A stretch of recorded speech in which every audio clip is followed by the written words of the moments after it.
সেদিন ছিল বৃহস্পতিবার, প্রভু জগন্নাথ দেবের রথযাত্রা। তো সবাইকে জানাই রথযাত্রার অনেক অনেক শুভেচ্ছা আর ভালোবাসা। তার সাথে সাথে সেদিন ছিল আমার দাদার বিয়ে। বিয়েটা এভাবে হওয়াটা আমরা যে মেনে নিতে পারিনি, এমনটা হওয়ার কথাও ছিল না।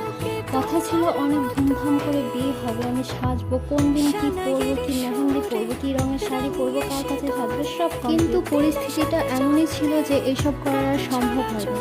তো যেভাবে হোক আমি, বৌদি, একটা মামি মিলে চলে গেলাম ছোট বৌদিকে আনতে। আর পেছনে আমাদের আর একটা লোক ছিল। বাস গাড়িতে উঠলে আমার বমি হয়। দাদা শ্বশুরবাড়ির যেহেতু কাছাকাছি ছিল, তাই সেটা আর হয়নি। সেদিন এতটাই গরম ছিল যে ঘেমে অবস্থা খারাপ, এমন বাজে গরম, তার উপরে থেকে থেকে বৃষ্টি। ঘন্টা খানেকের মধ্যে আমরা দাদা শ্বশুরবাড়ি পৌঁছে গেছিলাম। আর শ্বশুরবাড়ি পৌঁছাতেই দাদাকে মিষ্টি জল খাইয়ে নিয়েছিল। এরপর ছিল তো শালিদের সবচেয়ে ফেভারিট রিচুয়ালস, পা ধোয়া, জুতো ঢোকানো আর টাকা নেওয়া, যেটা আমার ব্যক্তিগত দিক থেকে খুব মজা লাগে আর খুব ফেভারিটও।